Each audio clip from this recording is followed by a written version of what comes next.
Bismillahirrahmanirrahim. Assalamualaikum warahmatullahi wabarakatuh. Innal hamdalillah nahmaduhu wa nasta'inuhu wa nastaghfiruh wa na'udzu billahi min syururi anfusina wa min sayyiati a'malina. May yahdihillahu fala mudhillalah wa may yudlil fala hadiyalah. Asyhadu an la ilaha illallah wa asyhadu anna Muhammadan abduhu wa rasuluh la nabiyya ba'da. Qala Allah Ta'ala fil Qur'anil Karim, a'udzu billahi minasyaitonir rajim, law anzalna hadzal Qur'an 'ala jabalin la ra'aitahu khashi'an mutasaddian min khasyatillah wa tilkal amsalu nadribuha lin-nas la'allahum yatafakkarun. Qala Rasulullah sallallahu alaihi wasallam, innallaha yarfa'u bihadzal kitab aqwaman wa yad'u bihi akharin. Semoga kita semua termasuk orang yang diangkat derajatnya oleh Allah melalui Al-Quran. Pilihannya hanya ada dua. Rasul sallallahu alaihi wasallam 14 abad yang lalu menyebutkan, innallaha yarfa'u bihadzal kitab aqwaman. Sesungguhnya Allah akan mengangkat derajat satu kaum dengan Al-Quran ini, wa yad'u bihi akharin. Sementara kaum yang lain yang tidak termasuk dalam kelompok yang diangkat derajatnya oleh Allah, wa yad'u bihi akharin, dan Allah akan rendahkan kelompok yang lain dengan Al-Quran. Kesimpulannya adalah bahwa mau naik ataupun diturunkan derajat tergantung kepada Al-Quran. Dinaikkan oleh Allah dengan Al-Quran dan diturunkan oleh Allah derajatnya oleh Al-Quran, oleh Allah melalui Al-Quran, itu pun tergantung bagaimana sikap kita terhadap Al-Quran. Kita tidak punya pilihan lain. Kita mengaplikasikan la raiba fihi, tidak ada keraguan, ai bimakna yakin. Kita yakin dengan Al-Quran, dan keyakinan itu harus diaplikasikan dalam bentuk perbuatan. Tidak yakin namanya kalau hanya terucap dalam lisan, tidak yakin namanya kalau hanya terdetik dalam hati. Yakin itu harus dibuktikan, harus diaplikasikan dalam bentuk menegakkan halal dan haramnya Al-Quran. Orang yang yakin akan Al-Quran adalah orang yang menghalalkan apa yang dihalalkan oleh Al-Quran. Orang yang yakin dengan Quran adalah orang yang mengharamkan apa yang diharamkan oleh Al-Quran. Insya Allah itulah aplikasi keimanannya, keyakinannya kepada Al-Quran. Mudah-mudahan Allah bimbing kita untuk dapat mengaplikasikan ajaran Quran itu dalam kehidupan kita sehari-hari, sehingga insya Allah kita termasuk kelompok yang diangkat derajatnya oleh Allah Subhanahu wa Ta'ala. Sahabat Quran yang dirahmati Allah Subhanahu wa Ta'ala, perjalanan kita menelusuri surat An-Nazi'at sudah sampai di ayat ke-7. Ayat ke-7. Dari 1 sampai 7 kita bisa bagi menjadi dua tema. Ayat 1 sampai 5 berkaitan dengan malaikat. Ayat 6 dan 7 berkaitan dengan tiupan sangkakala yang pertama dan tiupan sangkakala yang kedua di ayat ke-7. Kita ketika membaca dua ayat ini, saya berharap kita mengarahkan pikiran kita, mengarahkan hati kita dengan dua sebutan tadi. Ketika tiupan sangkakala yang pertama, semua yang ada di muka bumi ini mati, semua yang ada di muka bumi ini musnah.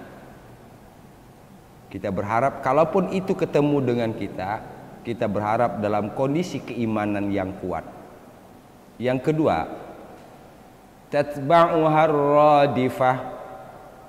Tiupan sangkakala yang pertama, Allah tidak menyebutkan berapa lama jarak dari tiupan sangkakala yang pertama ke yang kedua. Namun yang kita yakini adalah bahwa ada tiupan sangkakala yang kedua, yaitu setelah ditiup sangkakala yang kedua, semua manusia akan dibangkitkan.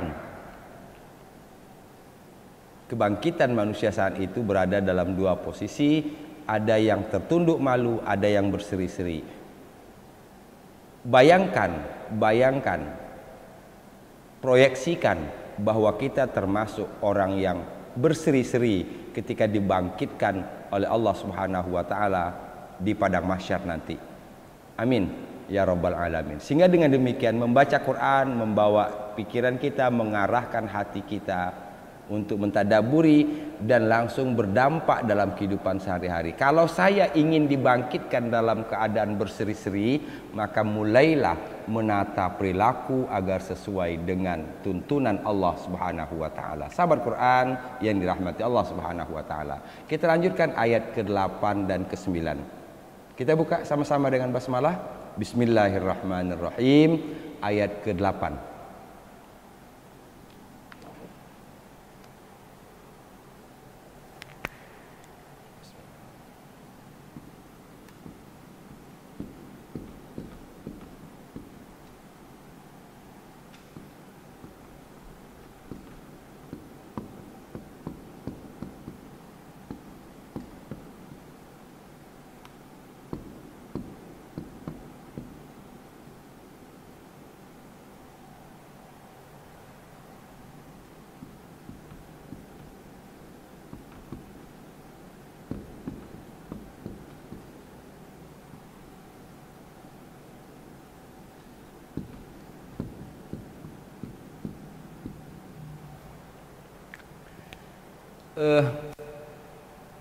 Menarik untuk kita perhatikan. Yang paling sederhana sajalah kita rasakan ya, dari ayat ke-6, 7, 8. Itu dulu, 6, 7, 8. Yauma tarjufur rajifah tatba'uha ar-radifah qulubun yauma idzin wajifah. Coba perhatikan tiga ayat itu atau 4 ayat ke ayat 9. Absaruha khashi'ah. 4 ayat akhirnya tamar buto semuanya. Kita lihat ayat 6 rajifah radifah wajifah khashi'ah.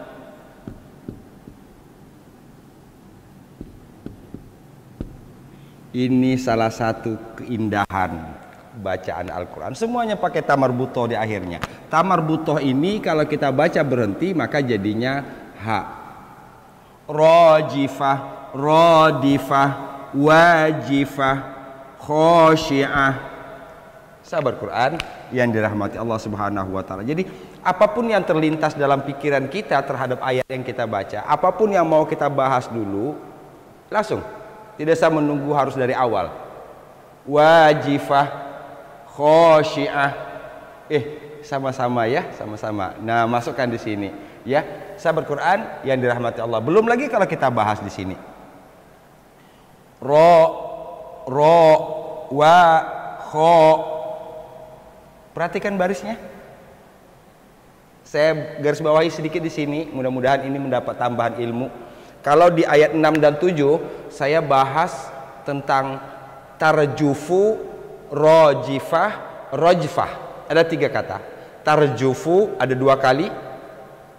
Al-Muzammil ayat 14, An-Nazi'at ayat 6. Rajifah 1 kali di ayat 6 An-Nazi'at. Sementara rajfah kata bendanya ada 4 kali. 78, 91, 155, 37. Surat Al-Ankabut dan yang 3 sebelumnya surat Al-A'raf. Sahabat Quran yang dirahmati Allah, yuk kita perhatikan. Ro panjang semua. Ro, wa, kho. Huruf kedua kasroh semua. Ji, di, ji, shi. Huruf ketiganya fathah. Fa, a. Terakhir tamar butoh semua.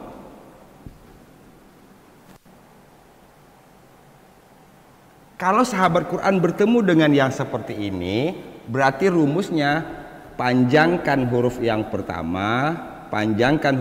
pertama, kasroh huruf kedua, kasroh huruf kedua, a huruf ketiga, tun atau tu ta marbutoh huruf keempat. Kesimpulannya ini isim fa'il. Apa isim fa'il itu? Kata benda yang menunjuk kepada pelaku. Satu. Kedua, dia dikelompokkan kepada perempuan.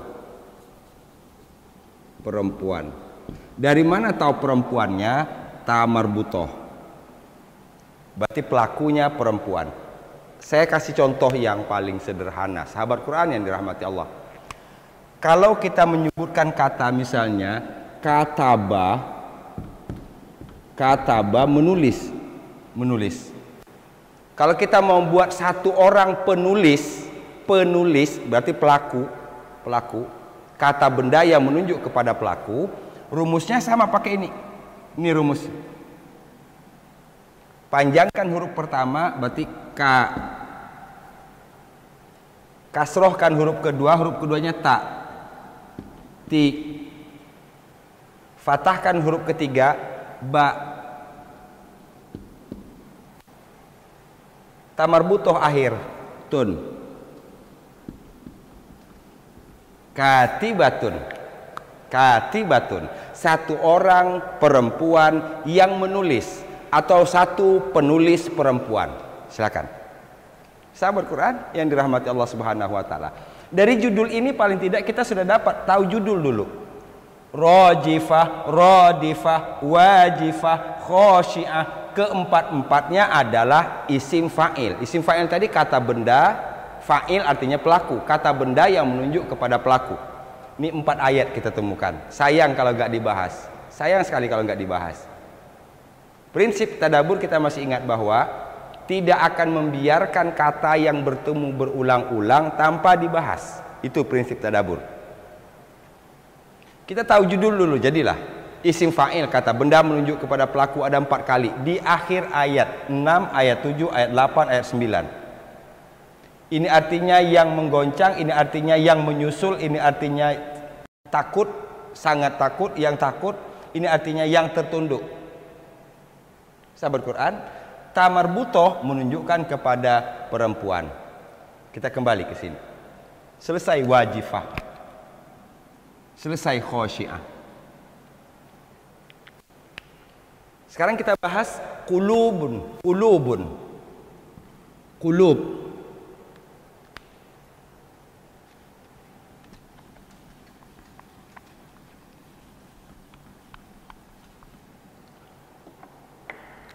Kalau satu qalbun, qalbun, jamaknya qulub.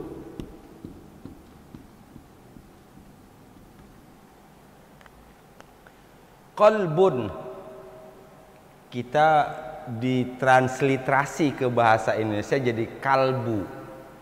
Sebenarnya tidak sepenuhnya benar itu, tapi karena sudah begitu ketentuan bahasa Indonesianya, oke lah kita terima saja. Harusnya tidak bisa, qaf diganti dengan ka itu nggak bisa. Kalbun sudah lain lagi, guguk artinya. Ya, maaf kalau bahasa kasarnya anjing, kalbun itu anjing. Kolbu, kolbu, qaf, tetap qaf. Sehingga satu spesialnya bahasa Arab, dia tidak bisa dipindah bahasakan ke bahasa yang lain. Sehingga siogianya menurut saya kalau kita mau mengadopsi bahasa Arab menjadi bahasa Indonesia, maka tetaplah pakai bahasa Arabnya. Kadang-kadang kita ya, ke Arab-Arapan lu, bukan ke Arab-Arapan, karena kalau diganti qaf sama ka jadinya beda. Saya sudah sebutkan, qalbun hati, kalbun guguk, qadir kuasa, kadir provokator. Lah jauh dong. Sahabat Quran yang dirahmati Allah Subhanahu wa taala. Tidak bisa, bahasa Arab itu tidak bisa digantikan. Terlepas dari itu saya kembali ke sini. Qalbun tunggal kalau jamaknya qulub.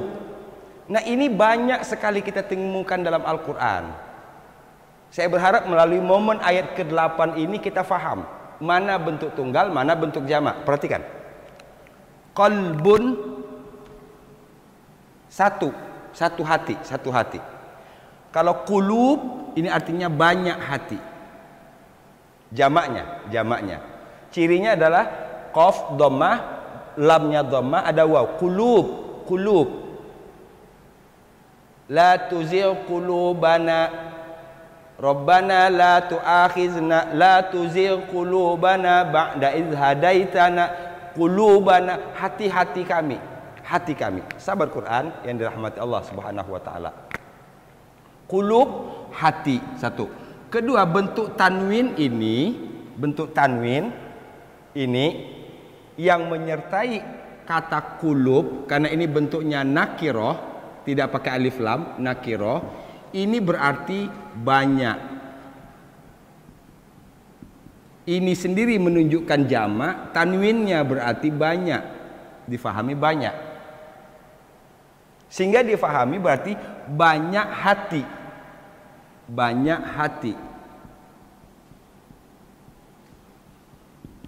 Hati berarti manusia. Banyak manusia.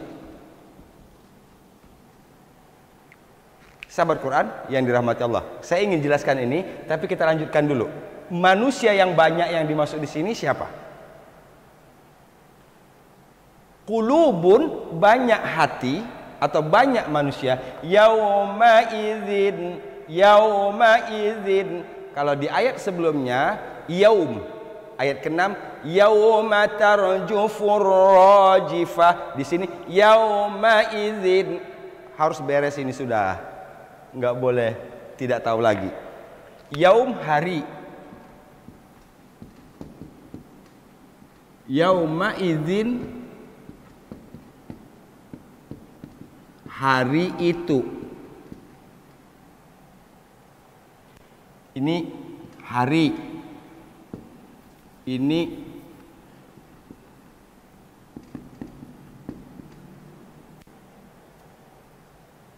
hari itu. Berapa kali kita temukan? Kalau ini sudah ketahuan, ini 365 kali dalam Quran. Sama dengan jumlah hari dalam setahun. Yaum. Alhamdulillah Pak Ustaz, saya hafal 365 vocab bahasa Arab. Apa itu? Yaum. 365 kali. Masya Allah. Saya belum ngitung ini. Yauma idzin ini berapa kali. Tapi yang jelas banyak. Dimanapun bertemu yauma idzin artinya hari itu. Selesai. Hari itu. Sekarang pertanyaannya adalah, kalaupun kita tahu artinya yauma idzin hari itu, tapi apakah kita faham? Belum. Kita harus cari tahu hari yang dimaksud ini apa. Sama bahasa Inggris juga begitu. Kita tahu kata ini, vocab ini artinya ini. Tapi yang dimaksud itu apa? Pasti berhubungan dengan cerita sebelumnya. Ini hari yang dimaksud adalah ketika tatba'uha radif. Setelah tiupan yang pertama disusul oleh tiupan yang kedua. Ayat ke-7. Ini lanjutannya ayat ke-8. Berarti setelah tiupan yang kedua ini, setelah manusia dibangkitkan, qulubun, banyak hati, yauma idzin, pada hari itu, setelah tiupan sangkakala yang kedua atau setelah manusia dibangkitkan. Sampai di situ bisa dipahami? Tadi saya ulang.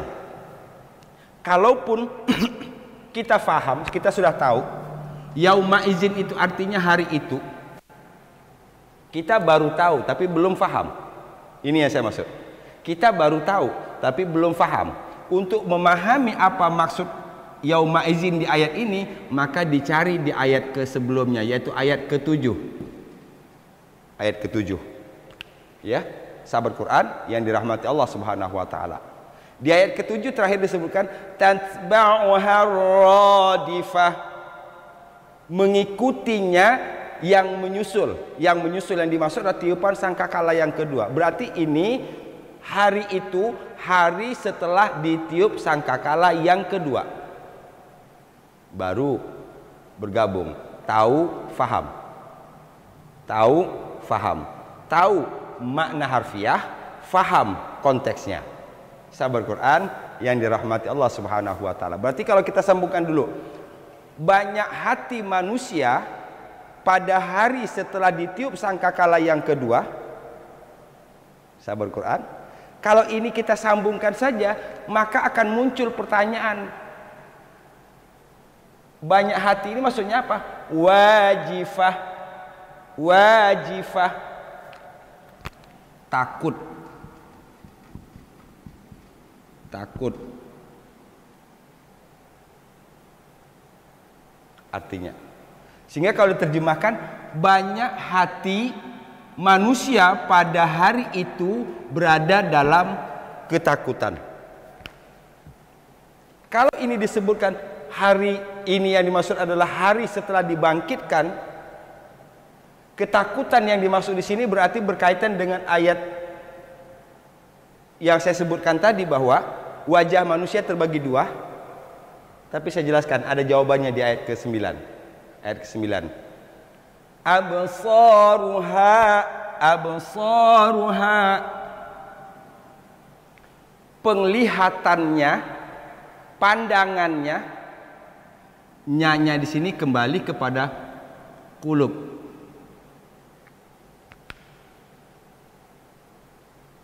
Absaruha, pandangannya, penglihatannya, khasyi'ah, tertunduk. Tadi saya sebutkan hanya ada dua wajah. Ada yang disebut dengan na'imah, lawan dari khasyi'ah. Kita temukan apa?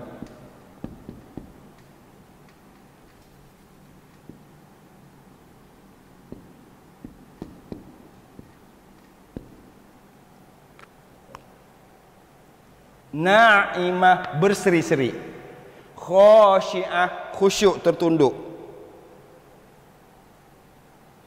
Dari ayat ini memberikan ilustrasi, memberikan gambaran, memberikan pemahaman kepada kita bahwa yang tertunduk nanti setelah dibangkitkan banyak. Dari mana kita tahu? Dari sini. Ini menambah yakin kita lagi bahwa dalam kehidupan dunia ini banyak manusia yang durhaka. Ini yang tertunduk, ini yang durhaka, yang tidak taat. Na'udzubillahi min dzalik.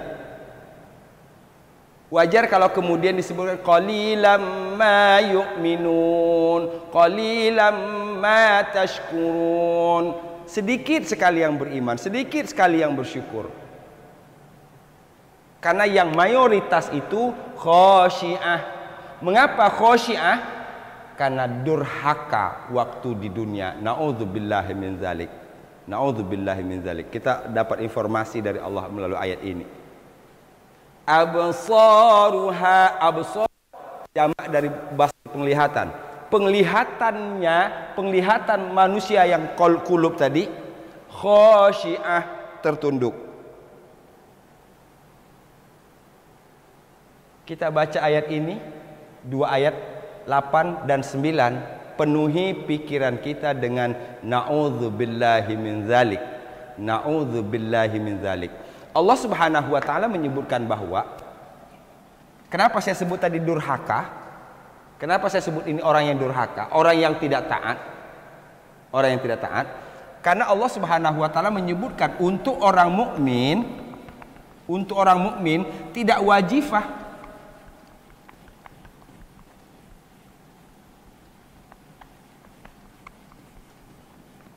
Saya ingin perlihatkan surat ke-21 Al-Anbiya, surat ke-21 Al-Anbiya ayat 103.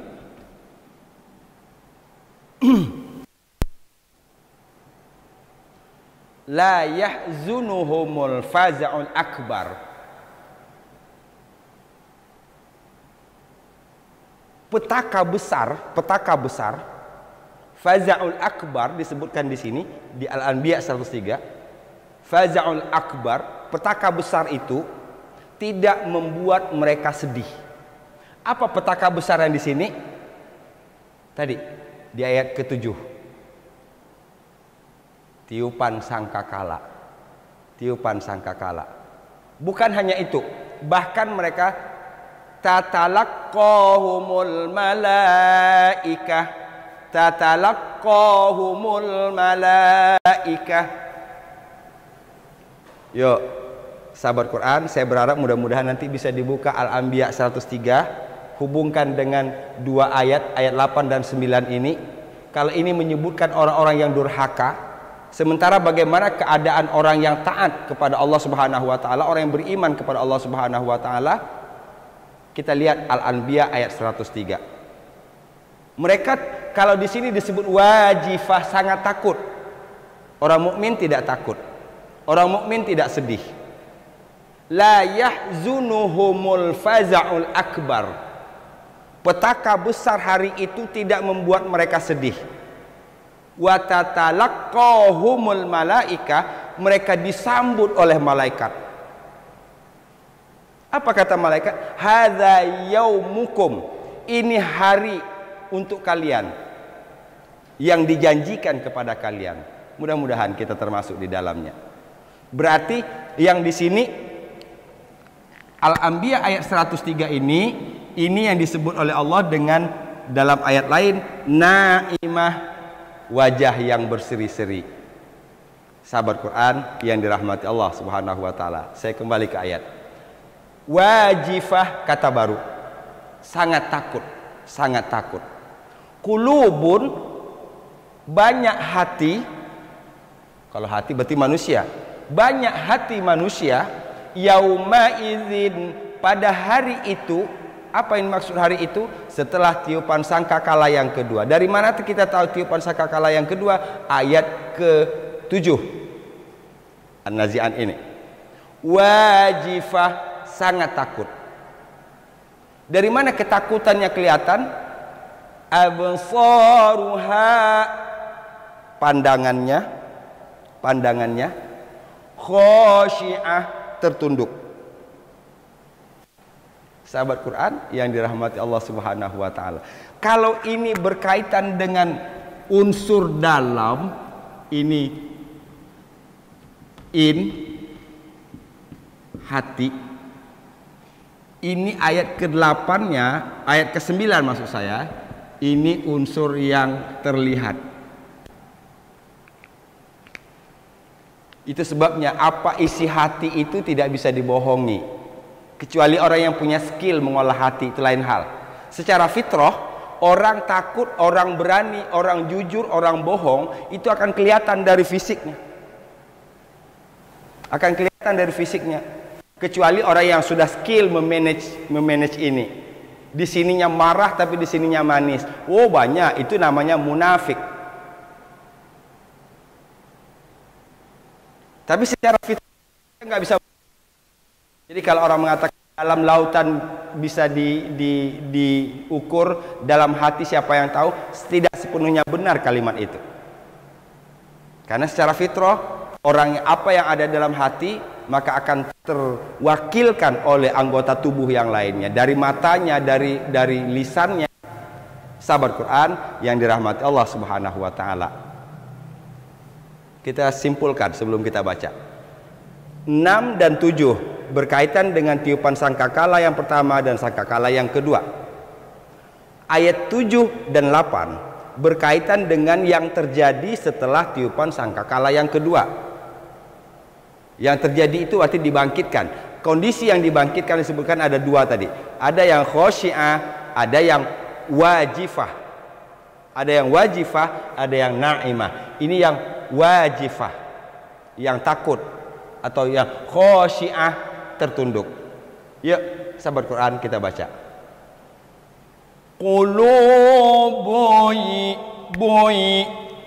tanwin bertemu dengan huruf ya, idgham bi gunnah. Biasanya dibantu di sini dengan tasdid. Yauma idzu, tanwin lagi bertemu waw, idgham bi gunnah lagi. Qulubuy yawma'idhin wajifah. Wajifah. Perhatikan. Radifah. Fah semua. Isim fa'il 4 kali. Qulubun yawma'idhin wajifah. Banyak hati pada hari itu setelah ditiup sangkakala yang kedua, wajifah, sangat takut. Ini berarti orang yang durhaka kepada Allah Subhanahu wa taala. Berkaitan dengan orang yang taat, ini yang disebutkan oleh Allah dalam surah Al-Anbiya ayat 103. Absaruha khashi'ah. Absaruha khashi'ah. Ada beberapa huruf yang membutuhkan perhatian supaya kita dapat memperbaiki bacaan. Ab, qalqalah sughra di sini. Ab, kedua so, sh. 3 ha. Keempat kha, kh. Kelima shin, sy. Sahabat Quran yang dirahmati Allah Subhanahu wa taala. Absaruha khashi'ah. Absaruha khashi'ah. Pandangannya khashi'ah, tertunduk. Terakhir kita baca ayat 8 dan 9. Qulubun yawma'idhin wajifah. Absaruha khashi'ah. Sahabat Quran yang dirahmati Allah Subhanahu wa taala, 2 ayat menggambarkan keadaan, salah satu keadaan manusia ketika dibangkitkan setelah tiupan sangkakala yang kedua. Yang pertama digambarkan oleh Allah adalah orang yang durhaka dan akan dibangkitkan dalam keadaan wajifah, takut. Bagaimana pandangan mereka? Takut itu sifat dalam hati, tapi ketakutan dalam hati itu akan terlihat dalam bentuk nyatanya apa? Pandangannya tertunduk. Sahabat Quran yang dirahmati Allah Subhanahu wa taala, mudah-mudahan ini dapat menjadi kontrol kita dalam kehidupan sehari-hari. Na'udzubillahi min dzalik. Jangan sampai saya, jangan sampai keluarga saya, jangan sampai kita semua termasuk nanti orang yang dibangkitkan di padang mahsyar dalam keadaan tertunduk. Ini sudah satu isyarat bahwa tempat mereka adalah bad ending. Na'udzubillahi min dzalik. Mudah-mudahan Allah anugerahkan kepada kita kemampuan untuk dapat menjaga halal dan haram dalam kehidupan ini, agar kita senantiasa berada di jalan yang lurus, agar kita selalu melakukan yang diperintahkan oleh Allah dan berusaha meninggalkan yang dilarang oleh Allah Subhanahu wa taala. Dengan itu kita berharap mudah-mudahan ketika nanti kita dibangkitkan, kita dalam keadaan wajah yang berseri-seri, disambut oleh malaikat. Tatalaqqahumul malaikah. Malaikat akan menyambut mereka. Al-Anbiya 103. Demikian sahabat Quran yang dirahmati Allah Subhanahu wa taala. Lebih dan kurang mohon dimaafkan. Wal afu minkum. Assalamualaikum warahmatullahi wabarakatuh.